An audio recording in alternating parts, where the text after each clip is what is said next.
feliz tarde. Bienvenidos a Americano Media. Gracias por estar conectados con nosotros y también sintonizados por la señal de Radio Libre 790 AM. Bienvenidos todos a través también de nuestra aplicación Americano Media en sus teléfonos, en sus tabletas. Bájenla para que estemos conectados 24/7. Esa es la intención, que estemos acompañándonos ustedes y nosotros pues las 24 horas del día a través de esta señal, que también pueden ver en esos servicios, en esas plataformas digitales que todos disfrutamos también en casa, en nuestras oficinas. Estamos en Roku, estamos en Apple TV, estamos en Google TV, estamos en Fire TV, americanomedia.com y bueno, por supuesto, queridos amigos oyentes, como les decía, en esta aplicación que usted puede bajar en cualquier parte del mundo que se encuentre. Saludo a nuestros oyentes en Francia.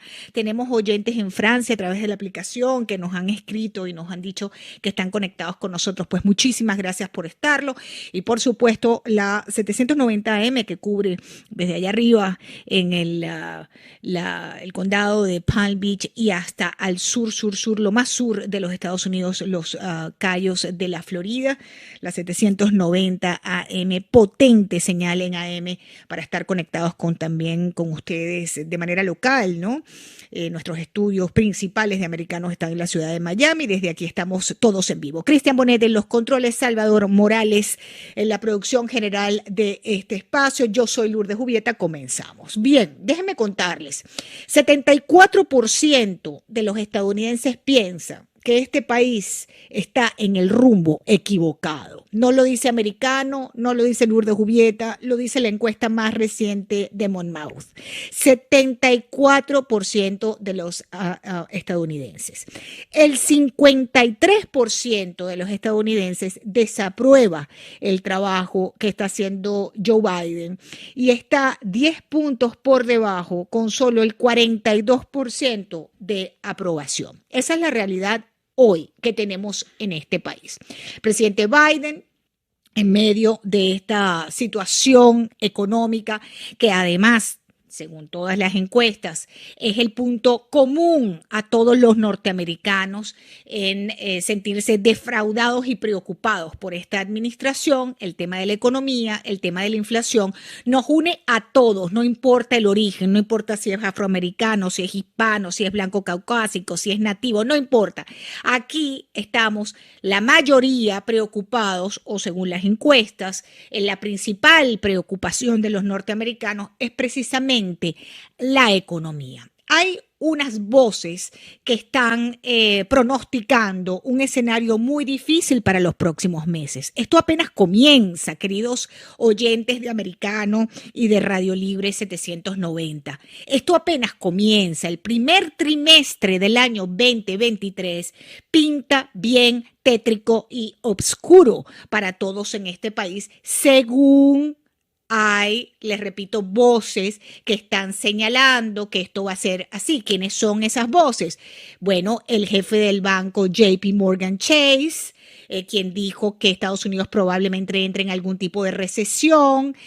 Además, hay un informe del Fondo Monetario Internacional que ha rebajado las previsiones de crecimiento económico de los Estados Unidos debido al impacto de la guerra en Ucrania, porque saben que nosotros tendemos a pensar, bueno, pero eso es en Ucrania, eso es por allá lejísimo. ¿En qué me afecta a mí todo eso? Bueno, pues sí nos afecta.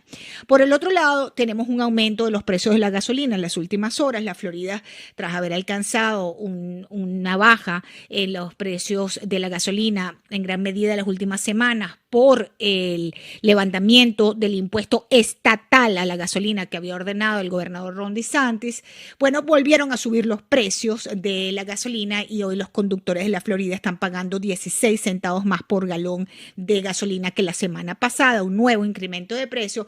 Pero el presidente Biden ayer decía que hay que tener paciencia. Biden le pidió paciencia a los votantes el día de ayer.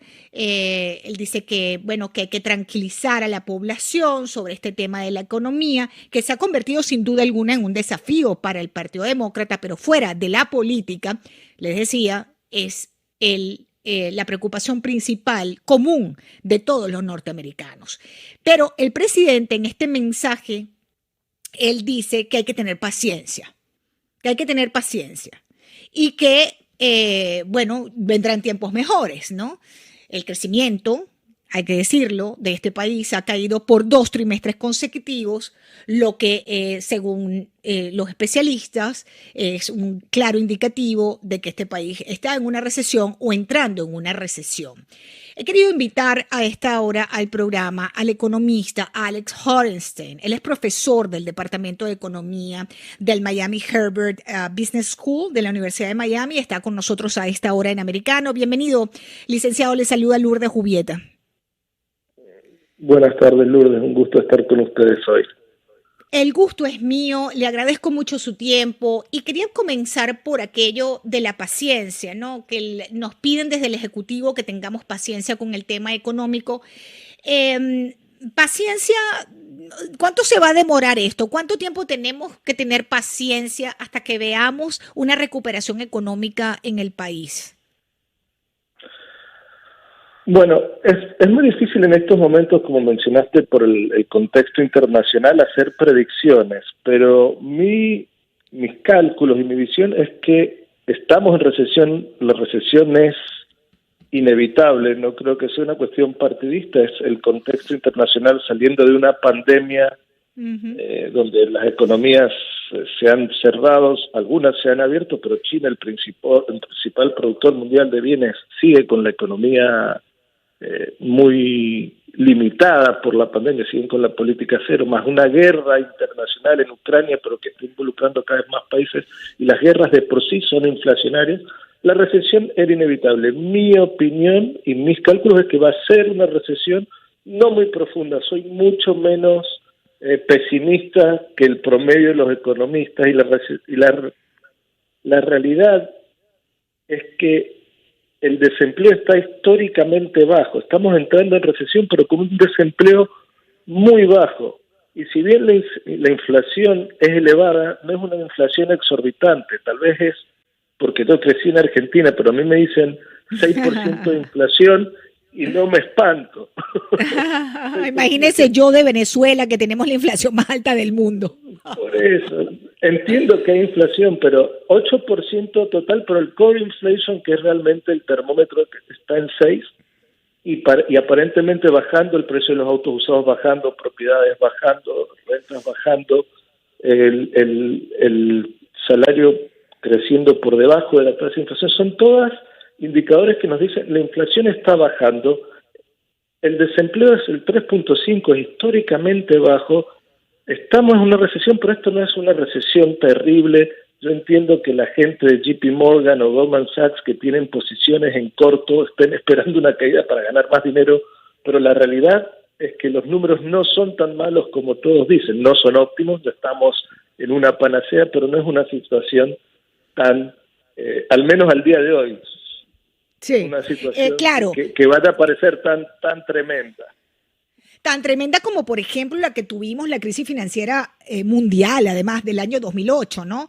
Que se sintió muy duro también aquí en los Estados Unidos con la pérdida, recordará usted la crisis inmobiliaria Claro. en los Estados Unidos en el 2008, ¿no? Una crisis tremenda. Que, por cierto, Ben Bernanke se acaba de ganar el Premio Nobel de Economía porque él fue el que desde la Reserva Federal capitaneó esa crisis.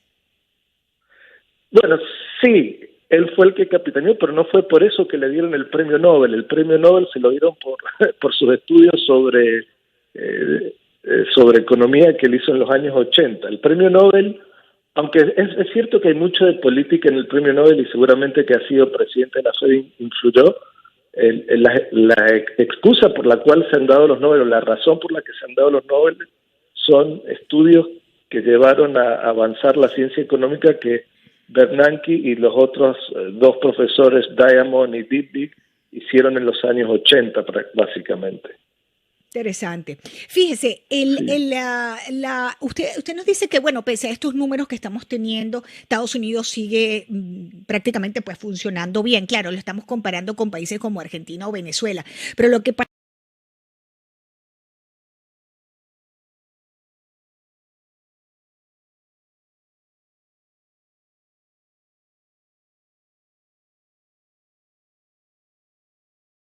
Análisis de los acontecimientos en el hemisferio. De inflación y no me espanto. Imagínese yo de Venezuela, que tenemos la inflación más alta del mundo. Por eso, entiendo que hay inflación, pero 8% total, pero el core inflation, que es realmente el termómetro, que está en 6, y aparentemente bajando, el precio de los autos usados bajando, propiedades bajando, rentas bajando, el salario creciendo por debajo de la tasa de inflación, son todas indicadores que nos dicen la inflación está bajando, el desempleo es el 3.5, es históricamente bajo, estamos en una recesión, pero esto no es una recesión terrible.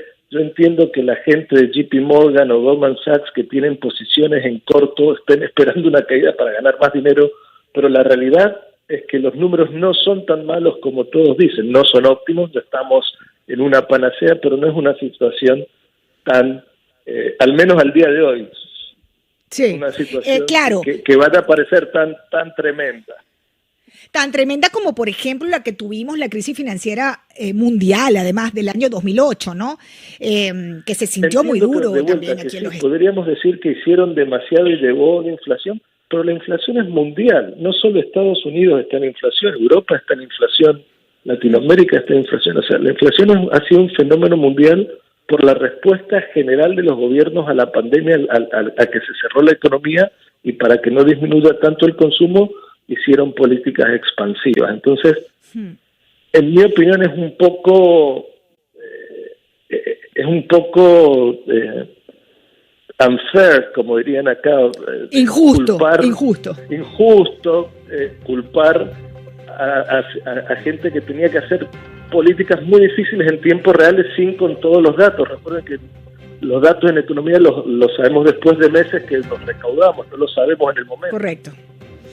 Bueno, el único país que está en deflación en este momento es Brasil. Curioso, interesante, ¿no? En la región. Se me acaba el tiempo. Le agradezco mucho a Alex Horenstein, profesor del Departamento de Economía del Miami Herbert Business School de la Universidad de Miami, a esta hora con nosotros en Americano. Al regreso nos vamos para Ucrania. El embajador de Ucrania para América Latina y el Caribe va a estar con nosotros, Ruslan Spirin. Ya regresamos. Bien, el brutal ataque de Rusia en todo el territorio ucraniano, luego de la explosión en el puente ilegalmente construido entre Rusia y Crimea por el gobierno del presidente Vladimir Putin, bueno, puede marcar el comienzo de un nuevo capítulo en esta guerra.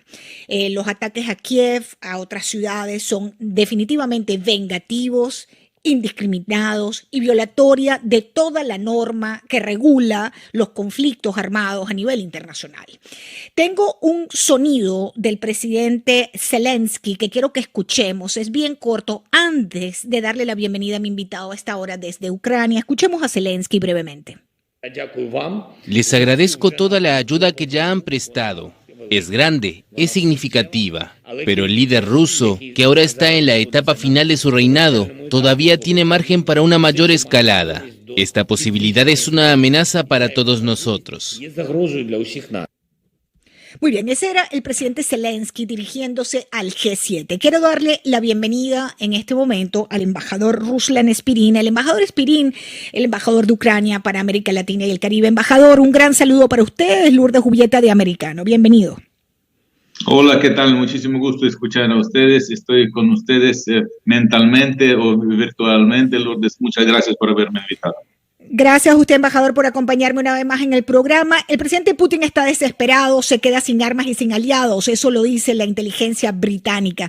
¿Qué está pasando? ¿Por qué esta nueva arremetida? ¿Hacia dónde va esto? ¿Está escalando? ¿Estamos en una nueva etapa de la guerra? Cuéntenos, embajador, ¿cómo se ve desde allí? Pues cuando Putin quería conquistar Ucrania en 3 días, 72 horas, pues todos creyeron que así sería. Pero resulta que no lograron con sus objetivos porque no calcularon el estado de ánimo y patriotismo de nuestro pueblo. Los rusos pensaron que van a venir aquí a Ucrania con un paseo, en 3 días conquistar nuestro país y en la capital meter así su régimen títere. Y pues así de fácil como un paseo, tener un desfile militar, y los soldados rusos no estaban preparados para la guerra, sino tenían este uniforme especial para el desfile. Resulta que los ucranianos, la población civil, se levantó como unánimo para apoyar nuestro ejército y nosotros creamos aquí en todo el territorio de Ucrania defensas territoriales, guardia civil. En los territorios ocupados por Rusia tenemos formaciones de los que están luchando ahí dentro, debajo de esta ocupación. Y al fin, no pasó mucho tiempo, pero nosotros ya expulsamos a estos ocupantes invasores rusos desde las partes centrales de Ucrania y de los alrededores de nuestra capital. Pues durante los últimos un mes y medio, por toda línea de frente que tiene largo de 1.300 kilómetros, se pueden imaginar, pues Rusia no logró moverse ni avanzar ni un kilómetro. Esas son las tropas rusas. Y además, en una semana, Ucrania, nuestro ejército, liberó más de 400 pueblos ucranianos y como más de 9.000 kilómetros cuadrados. Así que nosotros estamos avanzando con nuestra contraofensiva. Y Putin entendió que no puede ganar esta guerra por la tierra, porque pierde muchísimo, tiene muchas bajas, tanto en personal cuanto en técnica, y ha perdido en esos 7 meses. Por cierto, eso es su plan de Putin de conquistar en 3 días, sigue ya más de 7 meses. Sí. Y ha perdido más técnica y personal que en 10 años de su guerra en Afganistán. Prácticamente está eliminando la generación de los soldados preparados porque estaban acumulando durante un año ahí en la frontera entre Ucrania y Rusia, y con todo lo que tenían, con esta toda ofensiva, con esa guerra a toda escala, pues ya perdió todo. Más de 62.000 soldados ya están eliminados y otros 120 tienen heridas graves que ya no pueden seguir luchando. Así que lo que sucede aquí es que cuando Putin entendió que no puede ganar Ucrania por la tierra, comenzó a lanzar cohetes, a disparar los misiles y bombardear las ciudades civiles de Ucrania. Comenzó poco a poco por todas partes de Ucrania, teníamos como cada día un alarma aérea, y deberíamos quedarnos en los sótanos, en los lugares seguros, para escondernos contra esos bombardeos. Y teníamos miedo primeros 2 meses, pero luego, hasta ahora ya hemos cansado de tener miedo a los ucranianos. Ya no tenemos miedo, entendemos que puede cualquier momento llegar una bomba, pero intentamos de seguir nuestra vida cotidiana y recuperar la economía, porque eso es lo que requiere ahora todo el país, y ya no tenemos ese miedo. Y con todos los avances y resultados positivos de nuestro ejército, estamos muy animados y tenemos pues, toda la seguridad, estamos seguros que vamos a ganar esta guerra. Aunque Putin está intentando de amenazar a nuestra población, lo que sucede es que, pues, por ejemplo, en un día de ayer ha lanzado 84 misiles, sí, y 24 drones kamikaze. Claro que la mitad de esos fue eliminada por nuestra defensa antiaérea, pero otra mitad llegó a las ciudades civiles, y justamente lo que está destruyendo es infraestructura crítica, energética en primer lugar, y también simplemente para amenazar a la gente, estaba lanzando sus cohetes, como él dice, de alta precisión a los civiles. Los edificios, Filarmónica, por ejemplo, está dañada. Sí.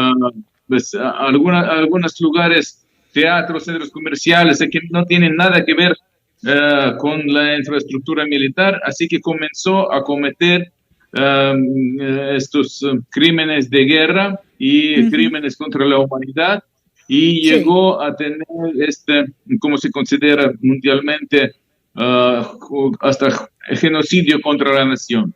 Y eso ya es crimen tan importante que no puede simplemente seguir con lo suyo. Todos los países del mundo ya simplemente tienen que pues dar su respuesta a favor de quién está votando ustedes. Ustedes están con los ocupantes, invasores, o con la víctima. ¿Qué pretenden? Que a sus propias naciones, a sus propios pueblos, si quieren tener esa guerra y alguna ocupación por parte de otros países, o no lo quieren. Así que ese es el momento crucial para todo el mundo para escoger de qué lado están, del lado del mal o del lado del bien. La maldad mundial. Sí. Y el mal es bien malo, porque él está amenazando, el presidente Putin ha dejado entrever la posibilidad de utilización de armas nucleares, de armas no convencionales en esta guerra de Rusia contra Ucrania, y esto tiene al mundo sumamente preocupado, embajador. ¿Qué tan cierta o qué tan serias se toman esas amenazas en Ucrania? Mira, nosotros ya sabemos desde hace mucho tiempo que no se puede ni creer en lo que dice ni en lo que escribe Putin y Rusia como tal, porque es su manera de hacer negocio, vivir o convivir con la comunidad internacional y con su propia gente. Simplemente con las mentiras cínicas y pretextos falsos hace lo suyo.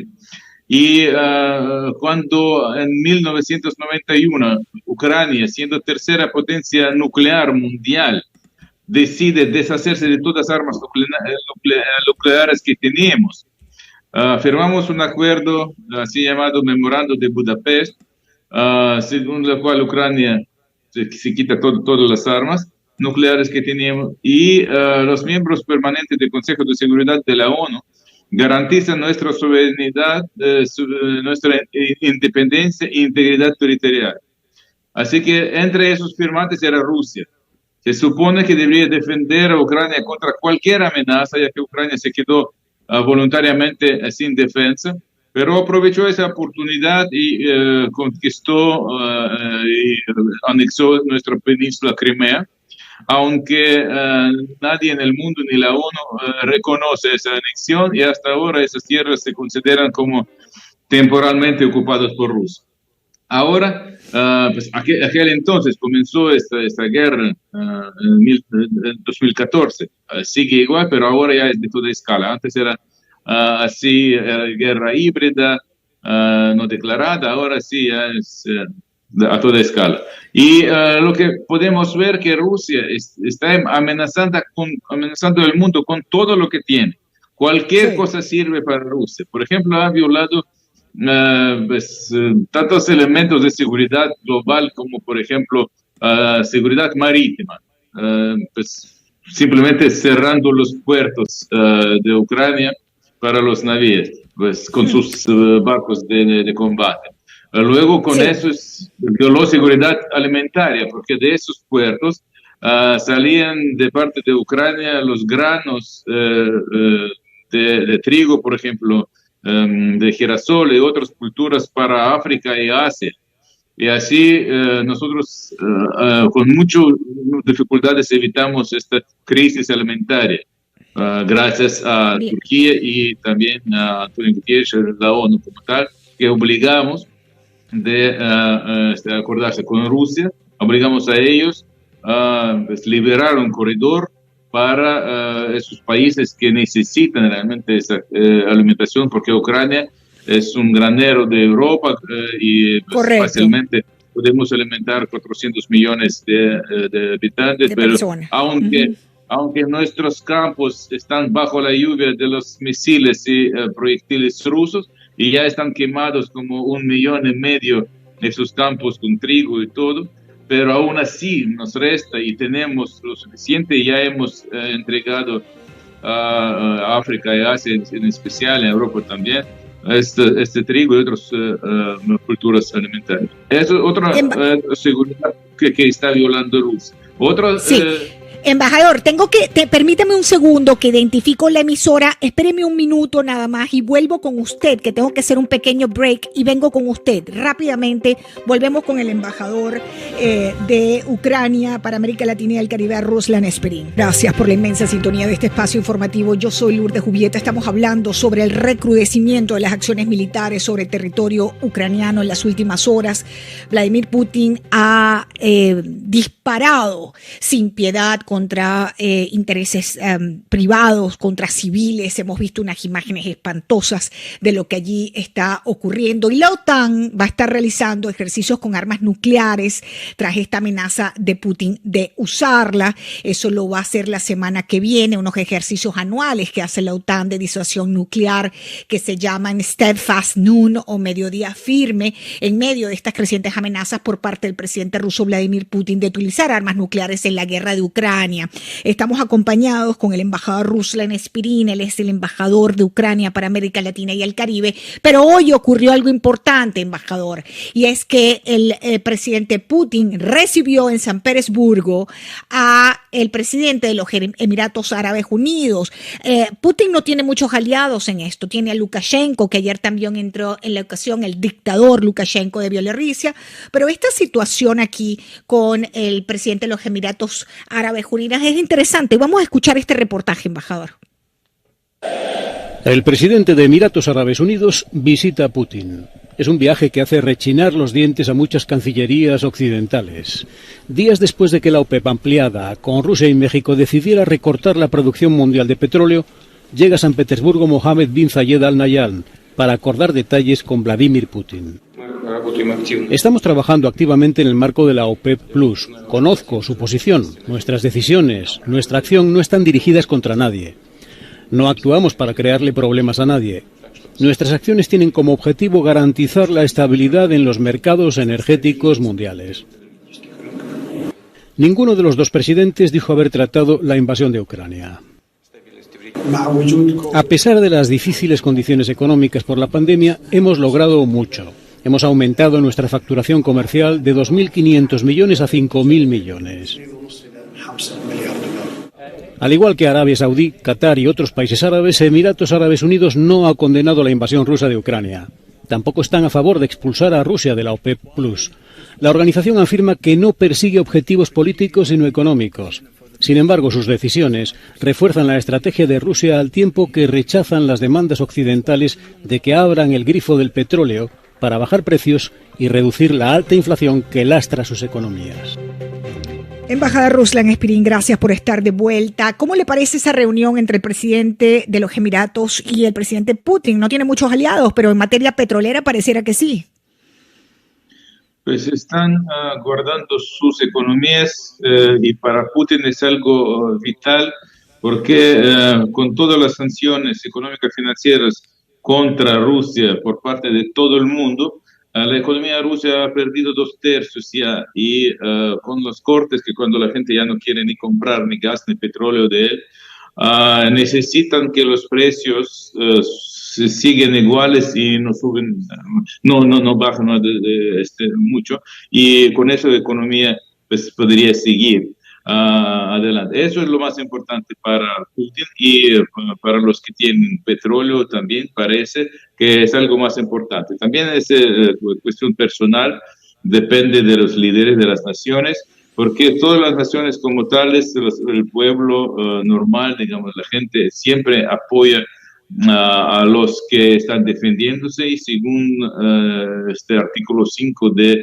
la Carta de la ONU, todos los países tienen derecho de defender su integridad territorial contra cualquier amenaza. Así que lo que está sucediendo ahí, ellos pues ni mencionan que tiene problema Putin con Ucrania y ni menciona que Putin tiene problema justamente contra todo el mundo, porque ahora está tan aislado que pronto va a perder la guerra, y eso ya todos lo saben, Y ahora está intentando pues por lo menos guardar su país como tal cada vez que puede aparecer más Corea del Norte. Porque la gente que entiende qué está sucediendo, qué hace Putin, está huyendo del país. Putin declaró su movilización, diciendo que necesitan más carne de cañones y pretende mandar a la frente, la línea de combate 3 veces o 4 veces por 300.000 rusos.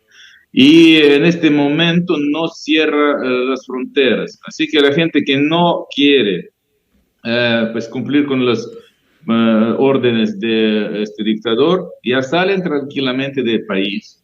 Y los que no pueden hacerlo o tienen miedo van a morir aquí en Ucrania bajo la lluvia de esas armas de modernas que nos manda todo el mundo, porque entienden que nosotros no solamente aquí en Ucrania defendemos nuestros hogares, nuestras familias, nuestro territorio, sino también estamos luchando por Europa, por todo el mundo, estamos luchando contra la amenaza global. Y por eso lo que hemos pedido y recibimos las armas modernas de parte de nuestros socios estratégicos y aliados, y eso sería ya suficiente para detener esos ocupantes invasores, pero necesitamos mucho más para expulsarlos de esos territorios. Putin lo entiende que no va a ganar esta guerra y por eso necesitan cualquier aliado, y lo que se refiere al petróleo es uno de los pocas cosas con quien puede pues entrar en contacto y tener los mismos intereses. Muy bien. Embajador, le agradezco enormemente este tiempo, que nos haya otorgado este tiempo para Americano Media, el embajador Ruslan Espirín, completamente en vivo desde Ucrania, a propósito de este recrudecimiento de las acciones de Vladimir Putin, estos ataques, estos bombardeos sobre la capital, sobre Kiev, con el costo de vidas humanas. Pareciera pues que la guerra entra en una nueva etapa y sin duda Rusia va hacia su peor desastre militar en 100 años. Estamos claros de que Rusia está encarando el peor desastre militar que el Kremlin haya enfrentado en los últimos 100 años. Le dicen a esta guerra el Vietnam de Rusia. Hacemos una nueva pausa, ya regresamos.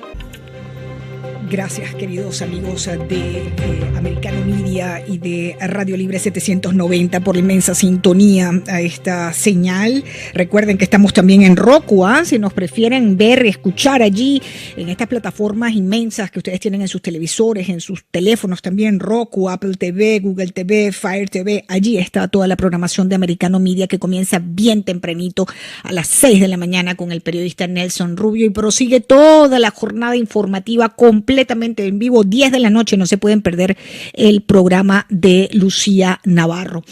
Bueno, hablando de la guerra entre Rusia y Ucrania, que tantos estragos está provocando en el mundo, bueno, esa guerra no es solamente bélica, ya lo vimos días previos a la invasión rusa, hubo ataques cibernéticos que están a la orden del día, y por supuesto en Estados Unidos no nos salvamos. Y ayer tumbaron las páginas web de varios aeropuertos de los Estados Unidos. Estamos hablando, mis queridos amigos oyentes, del aeropuerto de Atlanta, estamos hablando del aeropuerto de Los Ángeles, y bueno, precisamente un grupo ruso se adjudicó ese hackeo de las páginas web de los aeropuertos en Estados Unidos. Eso ha dificultado lógicamente su servicio, y quería conversar con un experto en este tipo de situaciones en ciberseguridad, nuestro experto invitado a esta hora, Rod Soto, que está con nosotros.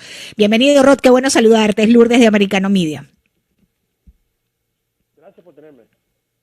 Oye, Rod, ¿cómo te parece lo que pasó con los aeropuertos ayer? Los hackers rusos, bueno, lograron tumbar las páginas web de varios aeropuertos de los Estados Unidos, incluyendo el Hartsfield Hartsfield Jackson de Atlanta, el Aeropuerto Internacional de Los Ángeles. En la mayoría de estos casos, los sitios web no estaban disponibles directamente o estaban funcionando muy lento. Y este grupo, Killnet, se ha jactado de haber logrado esto a través de su canal en Telegram. Y bueno, Killnet está haciendo uso de un tipo de software para poder,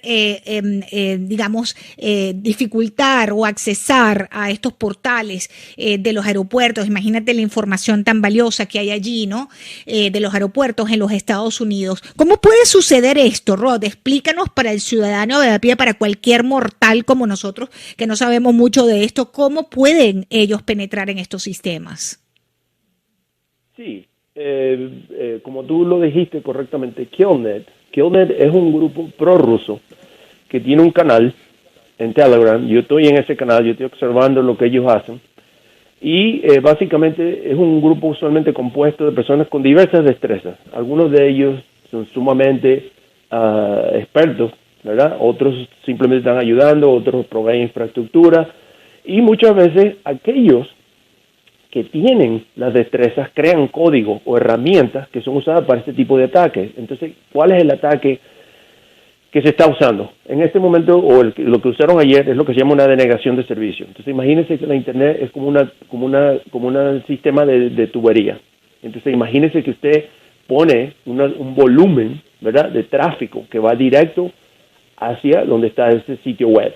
Entonces, llega un momento que si usted envía tráfico, ¿verdad?, por diversas fuentes, estamos hablando de miles, cientos de miles de fuentes, y a un volumen y una frecuencia tan grande, el sitio simplemente no puede responder. Y una vez que el sitio no responde, se cae. Y eso es lo que ocurrió con los aeropuertos. Eso es lo que se llama el ataque distribuido de denegación. Entonces la gente no puede, realmente ellos no infiltraron. Han habido casos en que han infiltrado otros sitios, pero en este caso fue un ataque de denegación de servicio que básicamente lo que hace es tumbar el sitio web. Son una suerte de hacktivistas, porque son hackers con activistas, ¿no? Y están respondiendo a las sanciones, pues, que se les han aplicado a Rusia tras la invasión a Ucrania. Y la mayoría de ellos operan desde Rusia, ¿correcto, Bob? Sí, bueno, yo he visto que ahí hay muchas nacionalidades, algunos de otros lugares del mundo. Ellos son básicamente prorrusos, ¿verdad? Pero lo que ocurre muchas veces, yo he advertido que muchas veces estos supuestos grupos de activistas son una mezcolanza, ¿verdad?, de gente que algunos de ellos realmente creen en la causa que están usando y otros son naciones-estado que están infiltrando agentes, ¿verdad?, en esos grupos para que esos grupos ataquen otros países o hackeen usando esas herramientas y ellos tener lo que se llama negar plausiblemente que fueron ellos los que lo hicieron. Entonces ellos se transforman en proxies de estas naciones-estado. Y eso es lo que, en mi opinión, es Killnet. Killnet es un proxy del régimen de Rusia y que obviamente está perdiendo una guerra no solamente a nivel bélico, pero a nivel cibernético. Oye, otra cosa que pasó increíble y que quería comentar contigo rapidito fue, no sé si tú lo viste, como en Irán, que hay una seguridad tremenda con los temas también de los medios de comunicación que están controlados por el Estado y por supuesto la Internet. En medio de estas protestas, hablando el líder supremo de Irán, penetraron en plena transmisión en vivo y colocaron una información, también unos hackers en la televisión iraní que la vio el mundo entero y que es noticia por supuesto mundial porque hackearon la televisión estatal iraní durante la intervención de Jamenei, el líder supremo. O sea, increíble cómo lograron esto también. Sí, bueno, cualquier medio que esté o conectado en la Internet o que tenga una frecuencia que se puede leer, que se puede recibir, que se puede cifrar, puede ser hackeado. Esto también ha ocurrido mucho en Rusia durante este conflicto. Se han hackeado muchas veces, múltiples veces. Entonces, sí, eso son herramientas, ¿verdad? Que no solo lo usan las naciones-estado, pero también gente que está tratando de ser libre. Gente que usa, por ejemplo, ¿y cómo se protege? todo. ¿Y cómo se protege uno de eso? Por cierto, me avisan del Aeropuerto Internacional de Miami, me están diciendo oficialmente que el Aeropuerto Internacional no fue parte de Miami, no fue parte de este ataque ruso a decenas de aeropuertos dentro de los Estados Unidos. El de Miami no fue atacado. ¿Cómo se protegen? ¿Cómo se pueden proteger? Tú dices los sitios del aeropuerto. Sí, los sitios que fueron atacados del aeropuerto. ¿Cómo se pueden proteger unas páginas de este tipo? Yo trabajé por una empresa que se especializaba en eso. Básicamente hay empresas, lamentándolo mucho, como usted es parte de una utilidad pública y es un objetivo de las naciones-estado, pues usted va a tener que invertir en una infraestructura o un proveedor, y básicamente lo que el proveedor hace, por decirlo de una manera básica y sencilla, ellos se ponen en el medio, ¿verdad?, del ataque, tienen tuberías que son, por decirlo de alguna manera, más anchas, tienen ancho de banda, tienen personas como yo que están viendo el tráfico y paran el tráfico que es malo y permiten el tráfico bueno que pase, y así se defienden. Y eso, yo hice eso por 3 años. Y básicamente la empresa, usted tiene que adquirir un servicio, ¿verdad? El Google tiene uno que es gratis, pero es solo para non-profits, sin fines de lucro, y básicamente ellos se ponen en el medio y crean como una defensa, una barrera en contra de este tipo de ataques. Qué interesante. Rob, te agradezco muchísimo tu tiempo, estos minutos con nosotros. Rob Soto, experto en ciberseguridad, a propósito de este hackeo que sufrieron decenas de aeropuertos en los Estados Unidos el día de ayer, un tema de seguridad importante que ocurrió. Estamos hablando del aeropuerto de Orlando, estamos hablando del aeropuerto O'Hare de Chicago, del aeropuerto de Denver, el de Phoenix, Sky Harbor, Hawái, Mississippi, Kentucky. Es decir, no fue cualquier cosita lo que pasó allí. Adicionalmente, cambiando de tema, mis queridos amigos oyentes, no sé cuánto tiempo me queda, mi Cristian, al aire, a ver si puedo hacer una actualización de la dramática situación que nos está dejando el mal tiempo en la región. No me da tiempo, pero les cuento en este minuto que me queda. Mañana lo vamos a elaborar más. Continúa la frenética búsqueda de sobrevivientes entre los escombros del deslave que ocurrió en Venezuela. Hay más de 50 muertos. Y en Noticias de Venezuela también contarles, queridos amigos oyentes, que Venezuela fue excluida del Consejo de Derechos Humanos de la ONU. Hubo una votación en la que se quedaron en ese consejo Costa Rica y Chile, pero Venezuela resultó excluida del Consejo de Derechos Humanos de las Naciones Unidas. Me despido con esa información hasta las 4 de la tarde. Recuerden que a las 4 estoy en punto con Gabriela Peroso y Lucía Navarro en Peligrosamente Juntos por esta señal. Mientras tanto, continúen conectados con Americano Media. Feliz tarde y muchísimas gracias.